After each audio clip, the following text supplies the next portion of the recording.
Hello, good evening. You're welcome to the She Talk Show with me, Hadiza Patrick Otter. I'd like to thank you very much for joining me. If you are watching for the very first time, thank you for joining. But if you are one of those I always have coming on, you're welcome as well. Thank you very much for joining me. It's been a bit, but I'm back and I have a whole lineup. I know I said this somewhere in February when we had the autism week talk, but truly I'm back. Uh, so here I have my guests and bring them on. Okay. Uh, so Senior, welcome on the show. I'll also introduce you. So Thank you you're so welcome to much. the Chief Talk Show, Mhm. and it's my pleasure to have all of you come on board. And tonight I'm going to have two guests join me for the show. So let me just talk about what's been on my mind concerning this show. So I don't know if you are like me, who for some reason you just find yourself at the place or at the moment. Tosin, you're welcome on the show. Nice to meet you.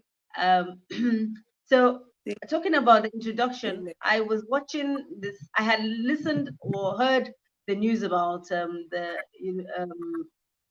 Ajay Crowther University students who had lynched their fellow students. I think he was 200 level, 18-year-old. That he had stolen a phone, and for that reason, they beat him up until they tortured him until he died. And at first there were three people and then they became 12. It was a whole hostel situation. What broke my heart was when I saw, when I heard the police say they were ages 16 to 36. In my mind, what is a 36-year-old person doing with a 16-year-old in the same setup? Number one. Whether the carelessness of the parents or the school or just the Nigerian factor, whatever is the reason, I just didn't get it. For the life of me, I just didn't understand why that situation was like that. And I can understand that 36-year-old has seen life. Probably the 25-year-old, 24 is frustrated. He's going to school for the first time, and this 18-year-old is stealing phone and they beat him. I don't understand the circumstance. But what got to me was when I saw this mother waiting for her child to come up from the dungeon, wherever they were kept, and he came up the stairs, and she, such a frail looking lady, looking so worried. I wish I had saved up the picture, but I went looking for the video, I couldn't find it. And she hugged this child. They hugged and hugged, and you could tell that the child was consoling the mother. It broke my heart because I've got, well, one teenager, the other two are grown. He's 19, but he's a teenager. But it would break my heart if I found my child in that situation. You know, it's heartbreaking to hear. The other day it was COOU University where some cultists, or cultists had killed a child. Another one in the east, another child was killed. All these are children coming from homes to come into these vices, and killing is becoming a norm for teenagers. Way back, like a year ago or so, there was a student from the Bingham University, two of them, who killed the cab driver for his car. And when we found out, I actually did my own investigation at that point, and I found out that these are children from well-to-do family. They didn't need the car; they were high on drugs and thought the guy was going to steal their drugs. Basically, the story there. And so I'm wondering what is going on with our teenagers and the parents. What are we going to do? I wish I had met that mother, to tell her something, to tell her it wasn't her fault, that whatever it is. But today, please join me before I go rumbling through with the experts who are going to talk about it. So let me introduce my first guest before the second one comes along. And I really wanted a coach for teenagers. So if any teenager comes across this video, they would learn. And if any parent has a teenager, they would learn. I also have a parenting coach. She has an academy for parenting uh, parents. Oh yes, she's here. Ugh, I was just praying she make it. Mary Beth is here. So He's the one to coach the parents, and my team coach is also here. So let me just do a brief introduction of both of them. Oluwatosin Davis Sat is a dedicated teen mentor and coach. She's passionate about raising a pure and sane generation. She is the founder of Pure and Sane. She has been inspiring secondary school students through workshops and talks, helping them build self-esteem, understand the importance of purity, and discover their true identity. You would understand with me that Oluwatosin needs to be here. And also I have with me my dear Mary Beth Chima. She's an educator and advocate of premium parenting and the founder of Parenting Through Mentorship Academy and Community.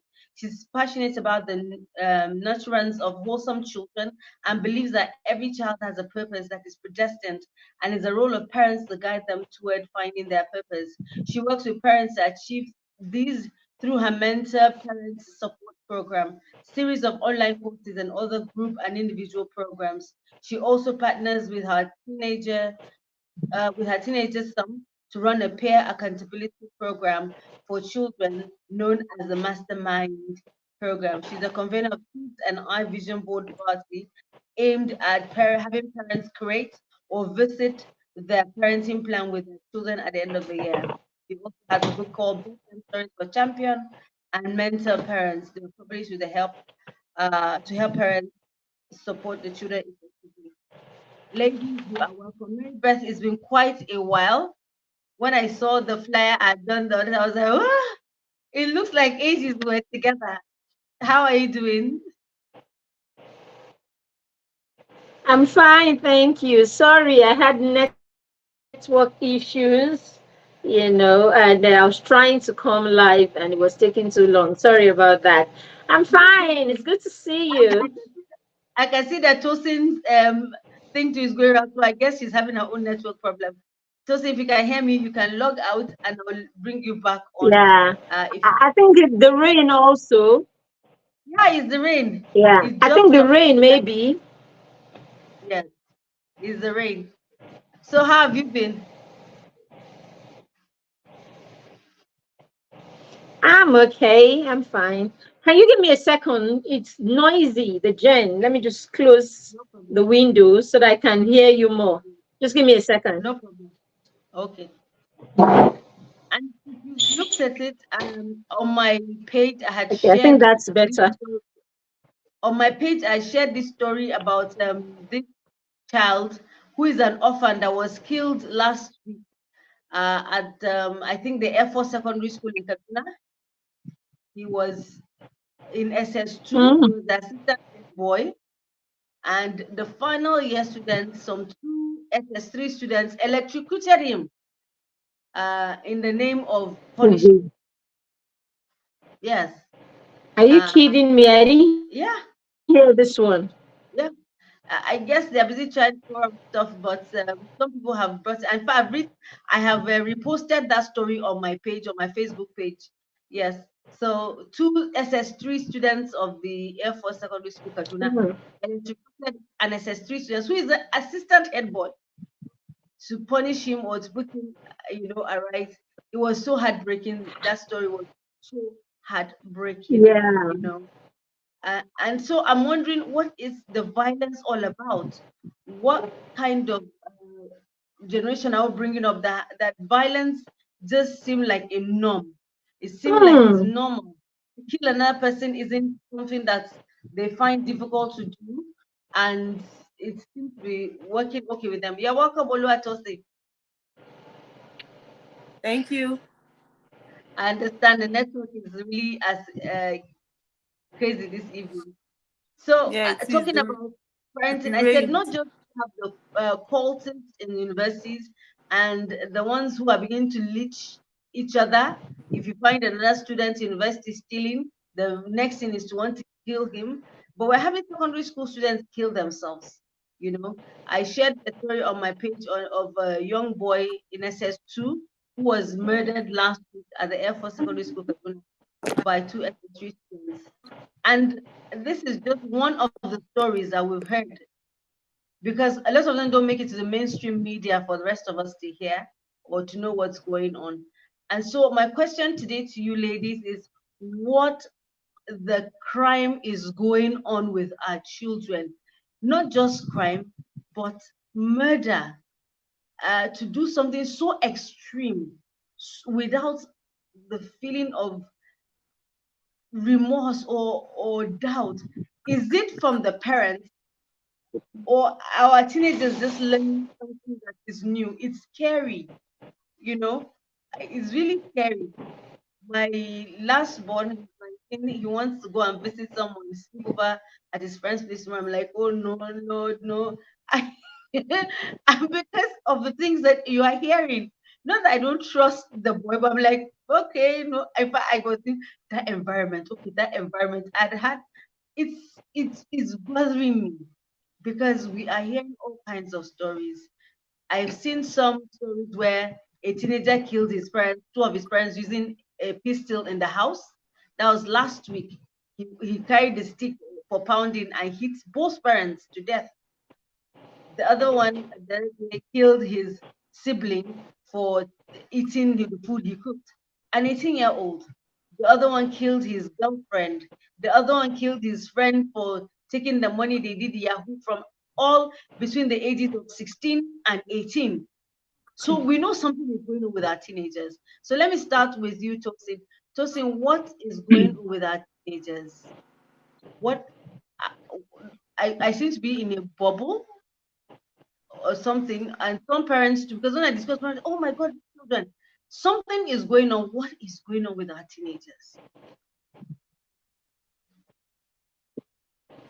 Okay, thank you so much, Madam Adiza, for this opportunity to share and to throw a bit of light into what is happening. You know, I've been to, um, let me say, about 10 to 15 schools, and I've met thousands of teenagers, and they all share they all share common interest, common burden. So, in variations, there might be variations, but they all have the same thing. You go to a school where you would expect a girl should come from a loving family. She comes to tell you, I started pornography from age 9. You go to a public school, you would hear the same thing. And you begin to wonder what's happening. You know, in some years back, children that are privileged to go to big schools, in quotes, you know what I mean by those schools, those big schools, we feel, or we have an opinion that, okay, things are getting better with them, or they won't be exposed to some level of hostility. But it's no longer the same. It's no longer the same. And this is not me. I know Mary Beth is going to throw more light from the parent angle, but I can be a little bit defensive when I'm talking about the teenagers. Most of the things that we see happening to them today did not start today. It started when they were small. Like a child that got exposed to or that got molested very early has a high tendency of being violent. And I will tell you something today. Any violent teenager you see is also a victim. He or she is also a victim. They've been confined in a cage and they don't know how to come out. They just want to lash out at everyone. Coupled with the fact that that age is an age where they don't understand themselves. Lots of things happening within them, the hormones, the body organ developing, and then so many things. They're trying to cope with that. Then things from the outside. And the mistake most parents make is that at that age, of course, teenagers become recalcitrant. They don't want to listen. When you ask them, they say, my mom does not understand me. That's what you hear them say. My mom doesn't understand. My dad doesn't listen to me. Of course, at that moment, they are headstrong. It is not just them. That is when parents have to be more loving and more patient with them. We've seen children that while growing up, they get angry and they throw their food at the parents. I mean, children at age 3, 4. But how do we cope at that time? Most of us will say, no, you don't do that. This is wrong. You don't do that. We correct in love. So how come we don't correct in love anymore when they are teenagers? If you are grown, right? You are growing wings, like our African mothers would say. You've grown wings, right? It's like some boys that start talking to you. That is the time you see these children. They're in their confused season. They are so confused. You will just hear some teenagers telling you at age 15, and then they're telling you they don't know what they are doing. I don't know. And it burdens my heart, really. It burdens my heart. These children are victims. I'm going to tell you that straight up. They are victims. They are victims. I saw a news of a boy that went to school, I think in America some years back, and shot some teachers and some of his classmates. And whenever I go around schools, I tell children, I try to caution them from listening to violent songs, seeing violent movies. It's so normal now. Somebody posts something and you're seeing savage response.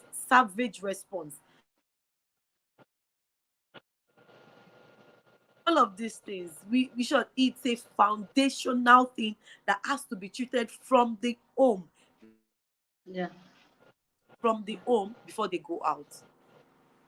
If I do my best, I train up my children with love, in a loving environment. I show them what empathy means. I show them what kindness means. I show them, I hug my baby every morning. Oh, I love you. Mwah. She comes back from school. I hug her on school today. That child grows up with love in her heart. She can extend it. There will be a reflection of that love. You do your part, Mary Beth does her part. When they meet, if they get angry, they don't express it in a violent way. They can call each other and say, I don't like what you did the other side. Because these things are the reflection of their parents. Children carry, a friend was sharing, he said, our children carry our strength and they double it to run. If I am a parent that is empathic, my child will come out better. You would see and say, there must be something about it. Starting example, I stay in the north. I stay in Abuja. I don't know about you both. I stay in Abuja. And you see these northerners, these boys, they call them Almajiri here. After giving birth to them, their mother threw them on the streets to look for food. And these are the boys that become thieves. These are the boys that pickpockets. These are the boys that commit all manner of things, join Boko Haram and the likes. So I was just bothered in my heart. I said, these are children. What happened? And somebody said, your own children, even at age 15, you still tell them I love you, you cuddle them, you hug them, you speak life into their lives. Say, have those boys ever been hugged in their lives? Have they ever heard the word I love you? They don't know what love means. They can't show it. That is what we are saying. Absent parents. These ones are not even a majority. These are boys and girls that grow up in home where both parents stay, but they are just too busy to show the love. So these children are victims. I think I will leave it at that's why I will continue for now.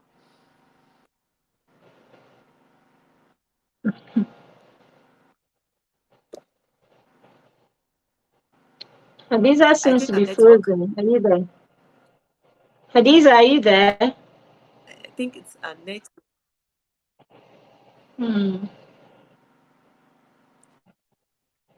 She probably needs to. I think our network went or something. Yeah. All right, Josie, well done. Thank you. I mean, I totally and absolutely agree with you. It's just a lot of craziness that is going on out there. All right, she's gone off totally. I'm sure she's going to be back in a few minutes. Yeah. So it's just a lot of craziness that is going on, and absolutely, children are a reflection of what their parents are. So they would mirror. So when they see the things that we do, they are amplifiers, right? They are copycats, they are amplifiers. So as you said, they would double whatever it is that they have seen you do. And it's not just them. I mean, these are the prayers that we pray. This is what, I mean, is believed that, scripture says, right? Our child will be more than you. And we pray these prayers every time. My child will be 10 times better than me, and all of that. So yes, they will multiply whatever it is that you give to them. So however it is, that we are as parents, they will take it and they will multiply it. And I always like to say to people, if you want to know, go to a society or go to a community and you want to know what the family system is like, or what kind of family basically, is or populates that community. Just look at what it is that happens in that community. The society is a reflection of our family systems. It's the family that feeds the society, basically. So the family is fed off, the society is fed off the many families in that community. So if we look at ourselves and we see the ills going on in our community, it just simply means that this is what the family system is producing. And so the more rampant these things are, or the more we see these things around us, it just tells you that this is more of what it is that our families are producing right now. So it's really not far-fetched. All right, Hadiza is taking so much time to, come on. Let's hope that she can get back here in a few minutes. So while you were talking, I remembered I wrote a post this morning. So I run communities across social media platforms. So I wrote a post. Are you there, Tosin? Yes, I'm here. Oh, okay. All right. So I wrote a post this morning, and or afternoon rather, and I said in that post, every time people say do what works for you, do what works for you, I'm constantly looking and I'm wondering what you mean when we say do what works for you, and this is the language of this generation.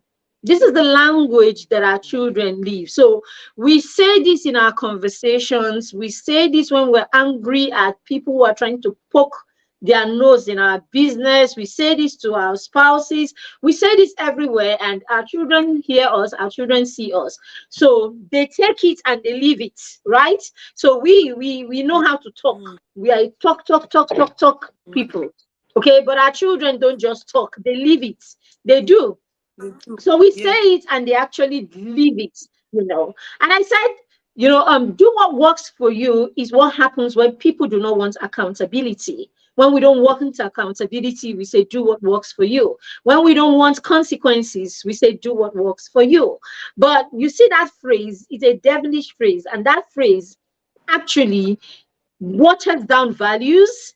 It destroys everything that is boundaries. So it waters down values, it waters down principles, waters down boundaries, and all of that. And I said in that post, when you look around in the society and you see people who are violent, go look closely, you will see a person who grew up without the right boundaries and the right values. When you see people who have 1, 2, 3, 4 baby mamas, go closer and you will see there were no boundaries, there were no laid down expectations, and definitely there was no value system that was in place. When you see the ones who have many children from different fathers, it's the same thing. When you see those who abuse drugs and all of that, and when we talk about boundaries, we are not talking about how high your fence is. No, that's not the boundaries we're talking about. We're not talking about the size. When we say discipline, we're not talking about the size of your rod. We're talking about what have you taught your child? What have you applied in your home consistently? What have you mirrored to your child? That's where discipline is going to come from. What it is that you have mirrored to your child, what you have said we don't do and you don't do, basically, right? This is it. And as Africans, I think we have a wrong conception of what it is that values are. So every time we talk, when you see something, when you hear someone is abroad, or when you see one white child that is throwing a tantrum, we come with all of our, so I think she's getting back. So when we see, sorry, my network just went. I know, we figure that, So we just carried on with the conversation because we thought it was safer to carry on with the conversation. Thank you very much. All right. All right then. So so I was saying, so when you see, we have this wrong, sense around the whole values. So when you hear an African man say, our values, our values, our values every time, go closer and ask, what are your values really? No, what exactly are your values? We can't put our finger on it and say, these are the values. So every time we're talking values, we are talking, it is narrowed down to the fact that you greet everybody that you see. We go to church on Sunday and, you pray 5 times, and all of that. As far as it goes, that's where it ends. How you greet people, that you go to church and all of that. So when it comes down to really what are our values, so we reduce values to a few moral standards, and that's about it. So when you see people, you see children who are out there who are ready to electrocute someone else, right? Look closely. No boundaries, no values, right? Because if you have empathy as a value in your home, that child would have learned empathy. If you have values, in your home that makes children understand that actions will lead to consequences. So perhaps the child will be understanding why I got into trouble the last time for something I did, and it's because it was a consequence of the action or the choices that I made. Now they won't see it as, it's you against me, and I need to go as far as, making you pay. And you see that thing, that, children will want to go so far to make you pay. That's one. There's nothing you can tell me is directly from home. You know how, as parents, right? I say it every time. The average African parent has just one tool in their toolbox as far as raising children or discipline goes. We have just one tool that we use to fix every problem. So you jump from the chair and you fall down. That's one tool, the hammer, bam, bam, bam, on your head. You tell lies, that's one hammer. You throw in tantrum, that's one hammer. So that one hammer is used for every situation. So it's a case of, if I have said you shouldn't do, and you do, it's period. I will make sure that you pay for it. It's not like I will make sure you learn a lesson. No, I will make sure that you pay for it. And in paying, I will make sure that I draw blood and you understand pain. So these are children that hammer has been used. You didn't wake up early enough, hammer. You said the wrong thing, hammer. I said, go and get me this thing, you didn't get it, the same thing. So they have understood that for everyone who wrongs you, pain should be inflicted on the person. For everyone who does anything wrong to you, pain and all of that. And we do this. We even have these things. We have these conversations now. You see them on social media. You see them when people talk. When someone has done something wrong, the moment you have done something wrong, the average African thinks that you deserve everything bad in this world. Everything bad should come to you the moment you have done wrong. So that's why you will see they say, oh, someone passed on, and people will be like, good for them. This happened to this person, good for them. So we tie everything to, and then we not comments. No, where are the values? So as you said, it is simple. It's a direct reflection of what it is that is going on in our homes. It's a direct reflection of the kind of society that we are building, of course, or that we are feeding, from the family, basically. And this is why we have these children who go, above and beyond to make you suffer for something you've done for them, to them. Because where they are coming from, they are made to suffer every time they go wrong. And that's pretty much, part of why we see these things happening around us. Yeah. So when we look at the average teenager today, they're more vocal, they're very exposed. In fact, more exposed than we, the parents, know. what they know, what they are hearing, the way they observe the world, the way they analyze things is frightening. It tells you that the average teenager is sitting down and is thinking and creating whatever ideology they have. I've noticed a lot of them want to have philosophical thoughts. They're philosophers of their own. Once start to talk, they have philosophies, they have a thought line. And it's scary to me because what have you experienced for you to be a philosopher at this age? I mean, where have you been to that you want to have an ideology built on the few things you have observed in life? How can we, as parents, maintain some sort of mentorship or accountability with our teenagers that are in the higher institution? Seeing that we have decided to start sending our teenagers to university at the age of 15, 14, 15, 16 now is the rave. Is a rave all over the place. Parents are bragging on sending their teenager, they are 14, 15, 16 to university, which to me is crazy. The people who created the education and brought to us are sending their kids from age 18, 19 to university. We are sending 14, 15, 16. You know, so I don't understand.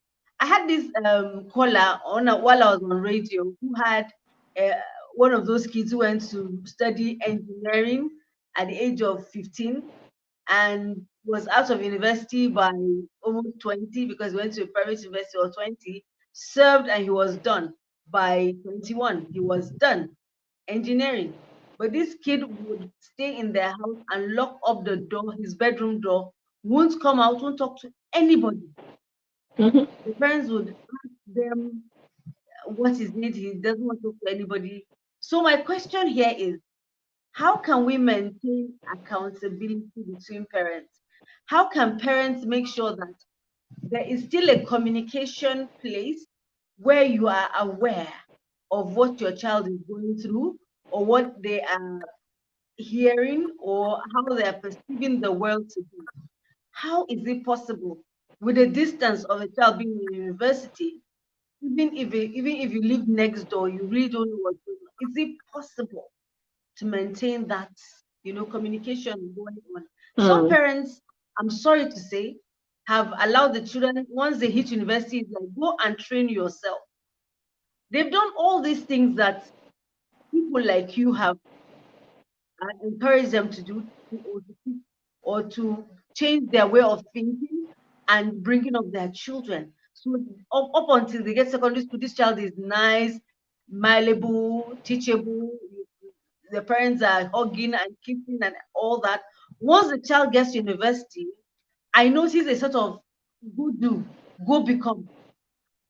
And I think that's where some sort of the gap is when it comes to the university one. The secondary school students, I will come back to, because I think that even the institution and the parents are supposed to work hand in hand. But let's do the university and this gap and this young age going into university and find themselves going into vices that are so deadly. How do you think that how can the parents maintain that gap? Well, can I take that? All right. Should I go? Yeah. So when I was talking to Tosin earlier on, and I said, you see that thing that we say, do what works for you. It's one of the biggest. It's one of the biggest how would I call it now? It's one of the biggest way that we have sold a negative narrative to our children, right? It's one of the most negative narrative or whatever it is that we have sold to these young children, okay? Because we're raising children in a generation where they have everything, at the click of a finger. Everything, information is all around them. There are options, there are opportunities and all of that. And then you now go and say to this person that has all these thousands of options and hundreds of options, you say to this person, do what it is that works for you. So a lot of what we are seeing is people doing what works for them. Now, the challenge of doing what works for you is we are raising people who are not emotionally intelligent or emotionally, who do not have, the capacity to regulate or have not been trained to regulate their emotions. So when children do what works for them, they do what their emotions tell them to do part-time. So basically the child is operating with all of these, roller coaster that are your emotions or what it is that you are dealing with per time. So every time they are making decisions that are not informed, because you can make a decision, you're happy this moment, you drink and you lose your mind, or you take all kinds of rubbish because you are having fun at the time. So that's why you see them, it's fun time, and during those times they damn everything, take all kinds of substances and all of that, because that is the emotion at that time. The next one, another time, there is another, set of emotions. You're going through something and all of that, and then you turn and you talk to anybody and do anyhow you like. You come at anyone who tries to, tries to talk to you anyhow or tries to correct you. Come at them because basically they are on an emotions roller coaster, because of course no one has taught them how to control their emotions, yet they've been empowered to do what works for them. So these are some of the challenges that we have, that our children are told or are raised to do what works for them, yet they've not been equipped to make informed choices. And of course they are already doing what's working for them. Now, these are part of the things that we're dealing with right now. There was something else that you said that I was going to, I was going to narrow on. It skipped totally, right? I was going to narrow on it, but it skipped totally anyway. So maybe when Tosi is talking, if I remember, I would come back, to that. Yeah. Tosin, so how do we as parents, like she said, make sure that we don't leave these people whose hormones are not fully developed and their cognitive mind is still very undeveloped? How can we mentor, or how can we follow up on them, even Okay. though they're not under our roof? We have sent them unprepared, undeveloped, to a society or an environment that is above their mindset grade. Okay, so thank you very much, Ma. I I'm going to be talking about mentorship.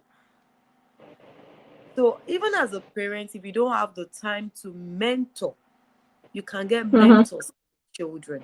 I mean godly mentors, because there are a lot of them out there and are Yeah. ungodly. Godly mentors. Another thing you shouldn't joke with is the communication. No matter how they keep telling you, Mommy, I'm busy, I have loads of assignments to do, I have classwork to meet up with, send text messages. I saw a chat message between a young boy and his father. After every message, the father was type, I love you. I mean, the father, after every message, I saw like about 4 exchange conversation between himself and the father. The father will be like, okay, so while coming, please get me shawarma. Just use as an example, get me shawarma. The boy will say, okay, Dad. You say, I love you, son. I'm proud of you.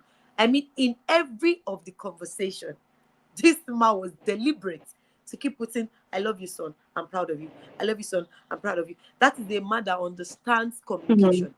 He knows if I let go of this boy, the world will grab him from me. Communication is very important. If you Mm-hmm. cannot mentor them directly, get a godly mentor for your children. Then if you can mentor, you don't let go of the communication. You keep sending messages. They cannot call you, or they cannot pick your call at the moment you send messages. You check up on them. Give them, like, not that you are choking them, you're not choking. But as it stands now, you just have to be in tune with what your children is thinking per second. Mm-hmm. Another thing you can do is that empower them with trainings on leadership, self-development. I always tell people, teenagers that know their purpose and are purpose driven hardly fall to vices. They hardly Mm-hmm. fall. Not that it doesn't happen, but maybe 2 out of 10 of them. And those 2, it's possible they let go of their accountability. partner. They Yeah. let go of accountability or let go of their mentor or something. But a teenager that is all about his or her purpose would hardly fall into any vices, would hardly. And as a parent, you don't let go of this communication. You check up on them. I have loads of them. In short, there are some that their parents will just send me a message, hello, my sister, please, have you checked on your baby today? I say, oh, thank you, ma, I'll do that. And all I just need to do is just, hey, I'm here again. How has it been with you? Who are the guys coming around? And you know, the truth is teenagers always want to talk, especially when they understand that you understand them. You know, they have issues with my mom does not understand me. They feel she's old and she wouldn't understand if I tell her I have crushed the boy. She wouldn't understand if I tell him, if I tell my dad, he wouldn't understand if I tell my dad I'm liking a girl. Parents we should make them understand that we understand. We were once there. Can we be vulnerable? I tell parents, can we be vulnerable with these children? Let them see that we passed through this age and it was not easy. Okay, I was sharing in a school how a mother would always tell her daughter, you can never sleep over at any friend's house. And she was so vehement about it. The girl would come, she's like, Mom, but I'm 18. My friends do it. Why can't I? The mother would scream, she would shout. A Nigerian mother, of course. One day the girl said, I've had it. Like, I can't take this anymore.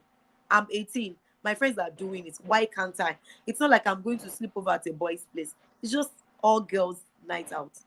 Then she packed her bags, and on the way, the mom just shut the door and started screaming down at this girl. At that point, this girl said, Mom, please, is there something you're not telling me? So she was crying, and the mom didn't know what to do anymore. She had to come out to say, okay, she got raped when she had her own sleepover when she was 16 or thereabouts. Do you know what that did to the girl? The girl went to her mother, hugged her, and tell her, Mom, I'm so sorry. I never knew you had such a bad experience about sleeping over. I would never say that anymore. See what our vulnerability did. What our shouting, our anger could not achieve. Our vulnerability achieved it in some minutes' time. Let's be vulnerable. Let's tell them, see, it was not easy. You know, I was crushing on one boy while I was in the university, even when I knew that it's not the right relationship for me. I tried, and then, but God helped me. I didn't fall for it, because if I had fallen for that, but maybe I would have been pregnant. Maybe I won't marry your dad. Make them bond. Let them be able to say, our mom is true. You know, yesterday I almost kissed a boy, but I just remember that I cannot fall your hand, mommy. So if you did not do it, mommy, no, I couldn't, and I can't fall your hand.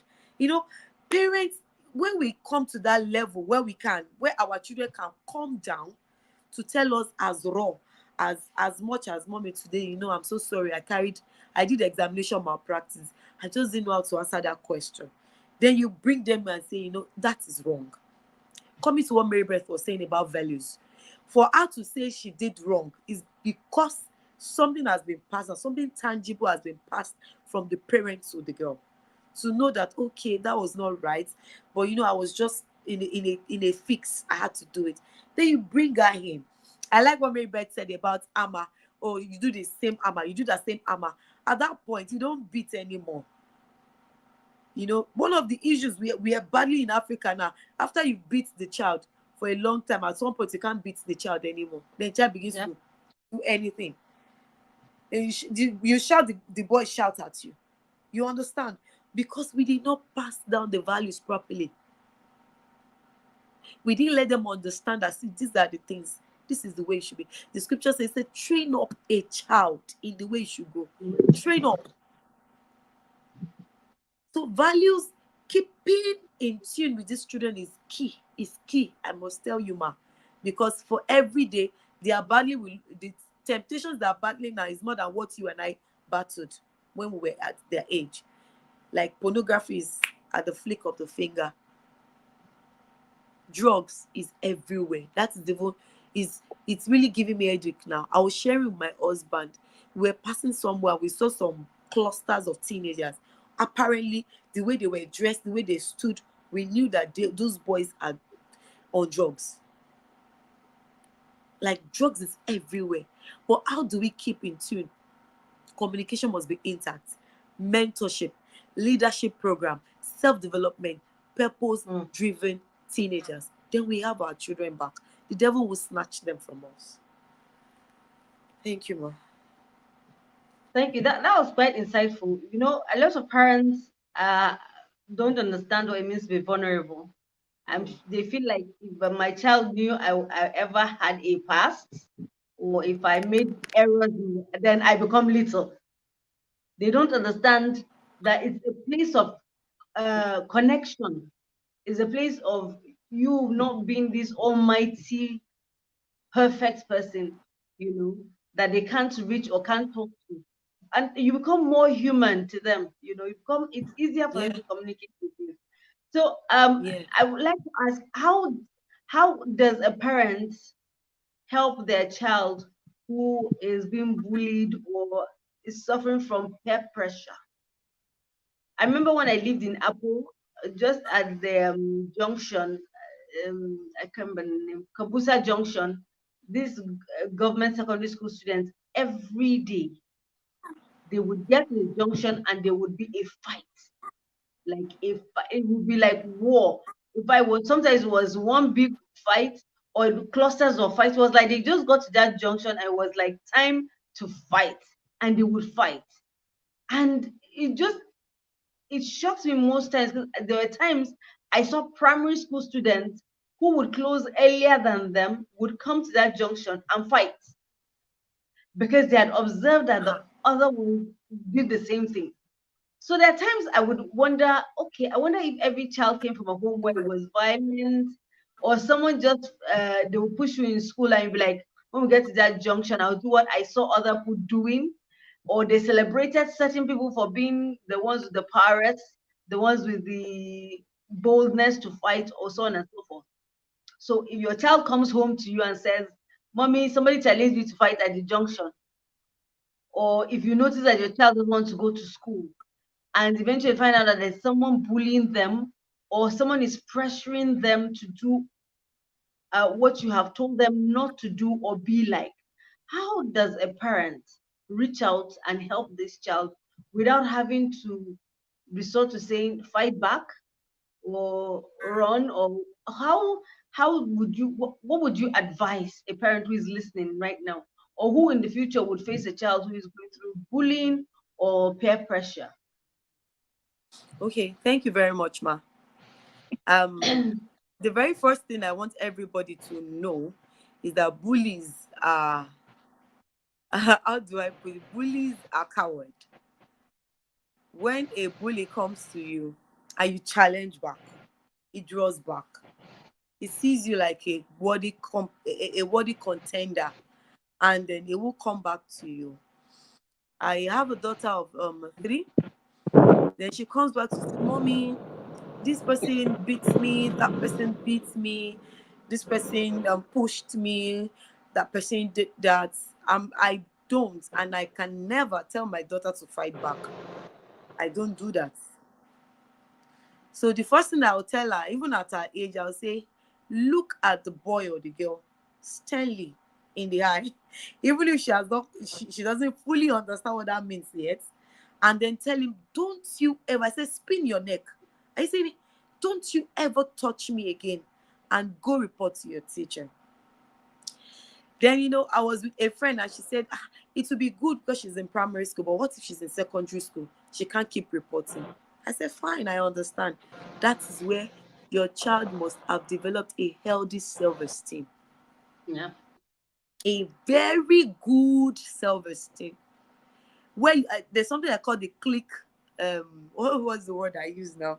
The click syndrome. One of the reasons children get bullied so much and they don't report, they don't go out, is because they want to belong to this set of bullies, to this set of boys or girls that feel like they're the big boys or the big girls in the school. So when they bully them, they don't report. When they bully them, they don't fight back. They just stay there. I don't know if you saw the video of that girl that was slapped in this British school. Yeah. Good, Yeah. good. From the analysis of that video, you would see that this girl, it's either she belongs to the group or she just wants to attach herself to that group by all means. True. Because Yeah, why true. would you be slapped in a sport, then you follow them to another sport to get slapped again? On your way to the second sport, is it that there were no teachers in the school? There were no seniors you could run to? Or you go back to your classroom to sit down? But because you want to stay and be with the big boys, roll with the big girls, And obviously, you're going to follow what happens with it. So as I was saying, see, parents, it is our duty to help our children build good self-esteem. I was sharing with somebody. I said, when you ask your children to do something and she tells you, Mommy, please, 2 minutes, I'm busy, what would you do? Some person says, what is the meaning of that? She has to answer me immediately. I say, you see, you're not helping that child. We are not. Self-esteem, self-respect, all these values start from the home. When they feel like every time, every of their opinions are invalid by their parents, when they go outside, it's the same thing. They don't see themselves as somebody worthy of opinion to others outside. So when your child develops or has a very good self-esteem, they hardly get bullied.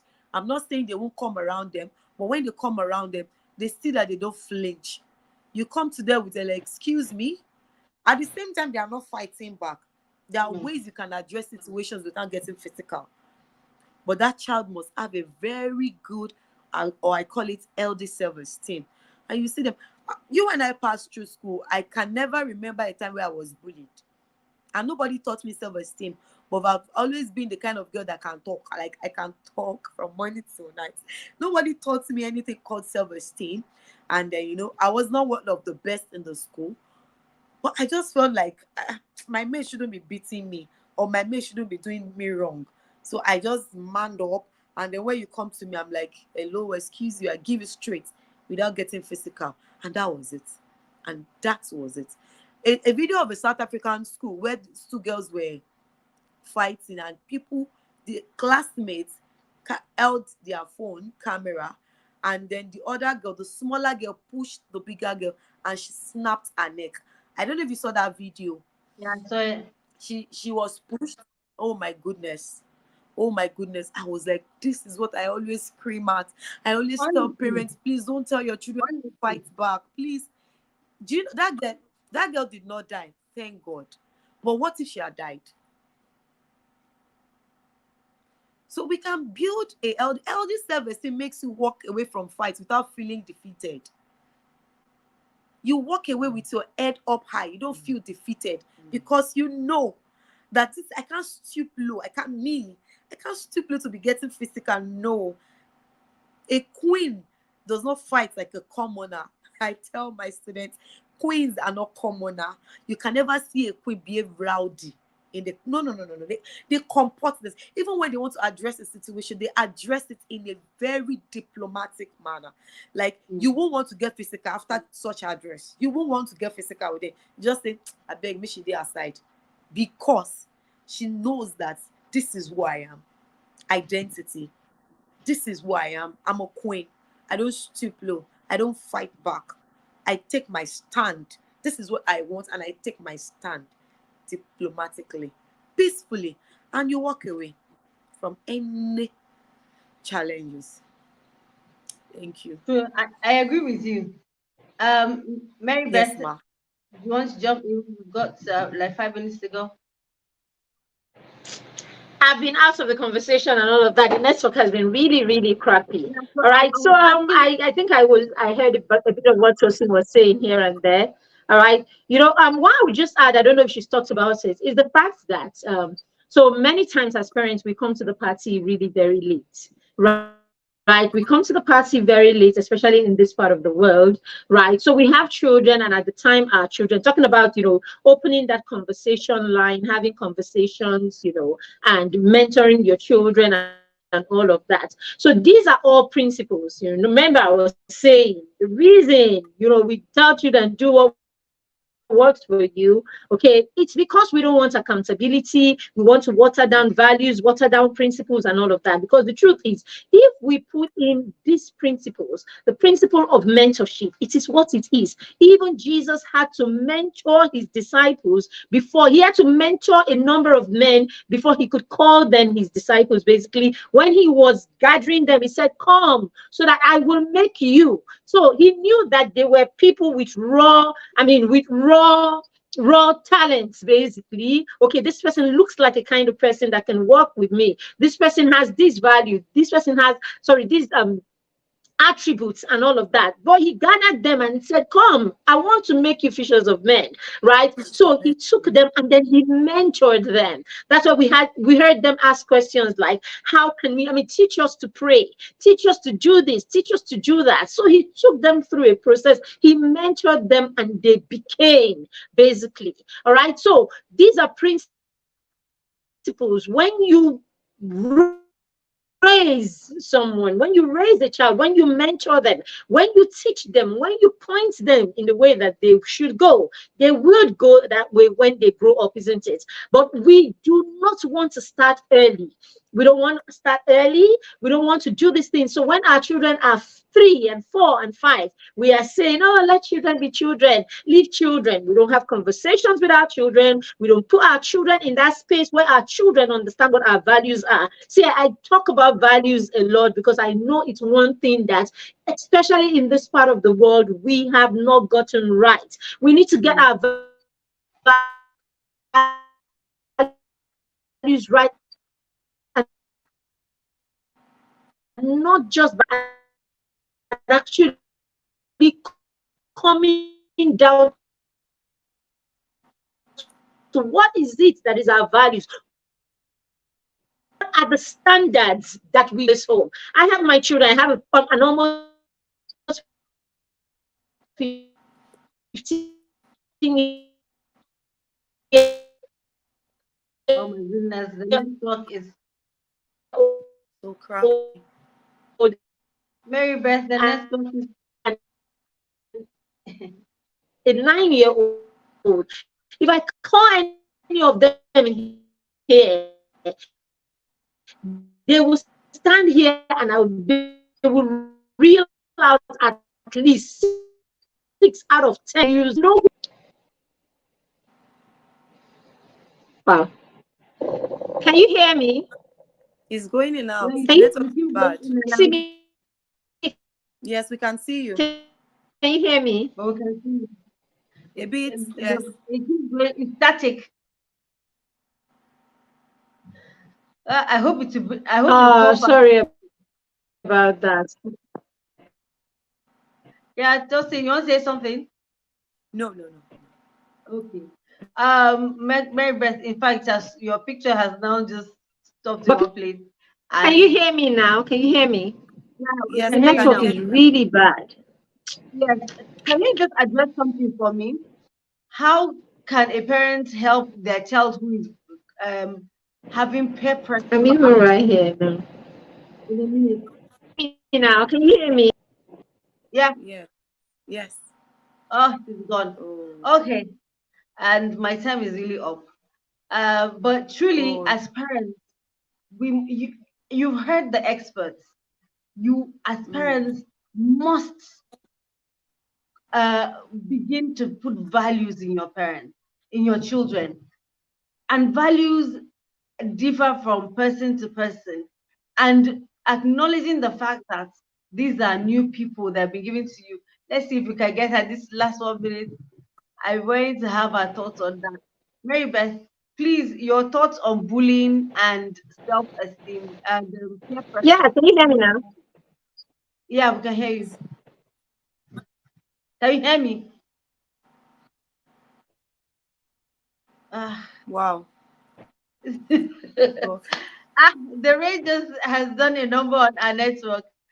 I'd like to thank you, ladies, for joining me on tonight's show. I truly wish that she could have finished her thoughts. I wanted to hear what you would say about bullying and peer pressure. Yeah, I can hear you. Yeah. I can hear you.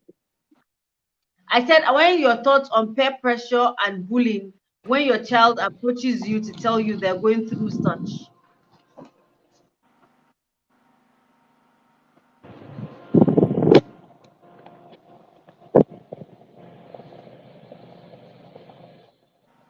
You heard the question. Am I in the show? Can you hear me? Can you see me? Yes, we can hear you. Yes, we can see you. We can hear you. Can you hear me? Oh, wow.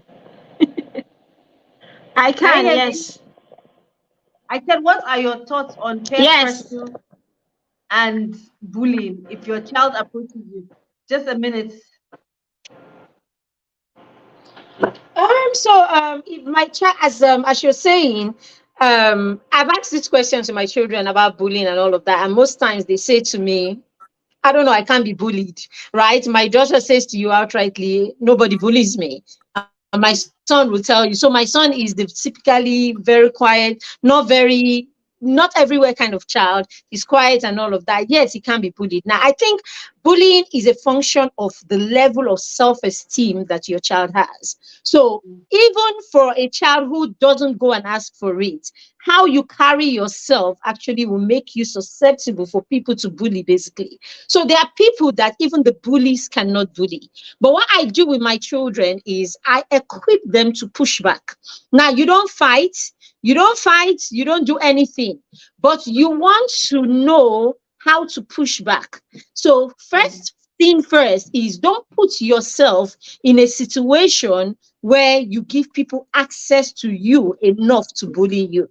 So you should be able to feel the temperature and know when you need to walk away. As my coach would say, you are not a tree, so you are not planted in that place.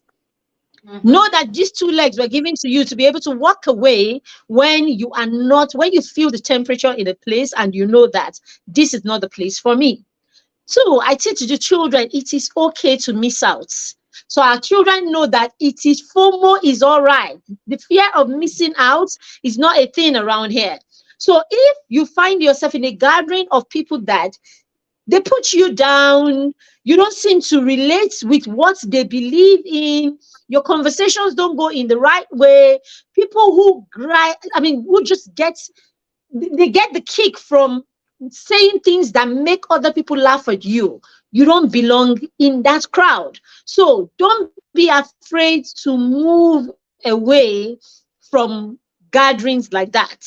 Now, pushing back is a very verbal thing that we do in our home. It's simple. If you come at me with sarcasm, I walk away with you, leaving you with something. So I'll give you an instance. My son found out at some point that he was the only one in his class that didn't have a phone when he was around 12 or thereabouts. And he told them he didn't have a phone, and they all started laughing. They were laughing, and he was like, okay. And then someone was like, which world are you in? How come you don't have a phone? And then, of course, he asked the person, you that you have a phone, what do you know that I don't know? And then you stroll off. Like, basically, where you day, where I know day. Exactly. Now, yeah, exactly. So recently, what was it that was it? Recently, what even happened recently? Anyway, so he does chores at home. He does all kinds of chores at home. He washes, he does this and all of that. Yes. And then, it's his book. Someone saw a book that he wrote when he was 10, going on 11. And the boy was like, guy, where were you? How old were you? He's 15, almost 15 now. How old were you when you wrote this book? And he said he was about 10, going on 11. And the boy asked him, and he said, guy, what were you doing with your childhood? Like, basically, what were you doing with your childhood? And he said to him, you can tell that I was being productive. What were you doing with your childhood? And that one was like playing video games and all of that. And he's like we didn't play video games. Like we didn't play video. So basically, do not let them laugh at your expense. Do not let them fizzle you or make you feel like your right is wrong, because we have very loud people out there. So if you do not stand for something, you fall for anything. So as they come at you, make sure, let them know that I'm not that candidate. I'm not that person that you come and you throw your nastiness around. But by all means, drop it and walk away, so that there's no room for extra rubbish. So basically, this is how I teach the children to stand up to their bullies, or basically how to take your stance on what it is that you are or what it is that you believe in and all of that. And then I tell them sometimes, when it's something to laugh, you to laugh. I mean, they crack a joke on you, laugh. When they finish, they'll be wondering who is the joke on. And then you're like, hey, we're all laughing now and all of that. Don't take things too seriously. Crack the joke, laugh with them, and then walk away like, yes, after everything, walk away. So put them in that space where they can't put you in that space where they can continuously make you feel bad, about yourself. So I think when the child has the right self-esteem, then nothing fizzles them. It's because they don't know who they are. They are not self-aware. They're not even sure of what it is, and they don't understand what they stand for. Now, when that is the case, then when these pairs come with, their negative ideas or narratives, they gather and they make you feel as if you're the one who is wrong. And then lastly, there's something that I say: parents don't share with their children the blessing or the gift of perspective. It's because we don't share with our children the gift of perspective. That is why our children don't get to know how powerful they are. One, our children don't get to, peek into how intelligent and powerful we are as parents. I say it again and again. Some of us, we are geniuses at our jobs. We are good at the things we know and all of that. Yet our children never get to meet that person, that part of you. The only part of you that they get to meet is the how was school today? What did they do? Did you do that? Pick that thing, keep it there, and all of that. So it's that part of you. The closest they come to is they meet you during devotion. After that, nothing else about you, and why you have all of those accolades, why you have all of the medals and all of the plaques. They don't get to see that you. It is that you that is the real you that you use to mentor your children. It's that real you that you talk about. So when you have conversations with them, things will come up that will allow you share your perspective on different aspects of life. And that aspect, as Apostle Salman will say it, that is what gives your child the gift of, your, how does it put it? Not your perspective, that he says basically your stance on things. I've forgotten the word that he would usually use, but basically your convictions. Exactly. All right. So that's what gives your child your convictions about things. So now when your children understand your convictions about marriage, about life, about sexuality, about work, about all of that, that's you passing down a legacy to your child. That is you building your child. That is you mentoring your child. That is you saying, this is who we are. This is what we stand for. This is who I am. This is what I stand for, and all of that. And that's like the easiest way, I think, and the most tangible way to actually mentor your child. So I think if we mentor our children, we give them a rich sense of who they are. If we help them build confidence, basically, that will come when they have a good sense, self-esteem, basically. And self-esteem comes from what? Our affirmations, giving them the opportunity to speak, giving them the opportunities to make choices. As you do all of this, and then you affirm them, you validate their emotions and all of that. That way you make the child, right, aware, self-aware. And when the child steps out, the child is confident, basically. Now, when we have this, we actually make it difficult for them to be bullied. So I think that's it for me, and the whole bully thing. All right then. Yes. So Hadiza is in here. Thank you. Yeah. Thank you. We're all having our turns with this network. So in the spirit of catching them early, we run a program, right? The program my son and I run is called the Mastermind Circle, right? So we start working with children from age 7 and 8 months. So from 5 and 8 months. So we say we're taking children at 6, but when the child is already 5 and 8 months, because the idea is we want to get them in that space where they begin to understand accountability, self-motivation, taking initiative, self-direction early. Let's build a foundation for them. By the time the children are 14, we graduate them to go to teenage programs. Now, when our kids leave the mastermind and they go to teenage programs, when you encounter them, you will know that this child has been somewhere, because they come full of, they understand mentorship. They are not adverse to it. They are open. These are the ones who want to speak to you as a mentor. These are the ones who want to take instruction, they run with instruction because they understand that place. But the mistake we make is we don't put our children in that space early. Then all of a sudden the child is 15, and then you bring this strange person and say, oh, it's your mentor. So the child comes with an attitude, a defensive attitude of, I don't need a mentor, I don't need anyone in my life, I don't want you that they've known all these years, they don't talk to you. Then it becomes difficult to even talk to that new stranger that you have brought. But imagine that the child started getting accountability since the child was 5. Now, these are the children that you can talk to. No wonder we have adults today that you have men that their wives are having trouble with them and they can't go to anybody because there isn't a single person in this world that the guy has got regards for, you know. So all of these false mentorship is not a thing amongst us. All right. Thank you very much, Hadiza. Thank you very much, ladies, for joining me. I am so glad you guys joined me. I've dragged it to 10 p.m. I'm so sorry. But I'm hoping that I help the parents out there or a teenager who comes across this video to somehow find their footing and, if possible, help the teenager in their life not be influenced by the other persons in society who have not had been taught empathy, have not been taught love, have not been brought up from a place of being mentored to be better people in the society, that your child will stand out. And if you have young children, you have a chance.